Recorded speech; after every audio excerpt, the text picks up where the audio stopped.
हाँ hello hello. हल्ला उल्ला ना करो कोनो। हाँ बोलिए ना। हाँ समाचार सब ठीक है। हेलो दुकान में हाँ हमारा नाम हमारे नाम तो रेवा से पहले जाता हाँ अभी तो भोसे न बुझेगी हजूर बोला ना शायद नेटवर्क इशू होगा।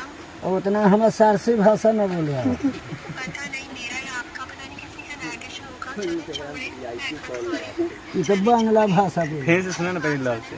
हाँ कौन पटेल में चलिएगा मिठाई खिलाएंगे। चल बात सुना बोले कथी कहेगी। चंदन होटल में चलिए हम मिठाई खिलाते हैं।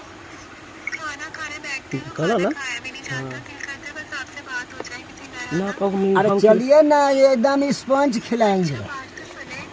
एक बात सुने मैं आपको एक बात बताना भूल गई।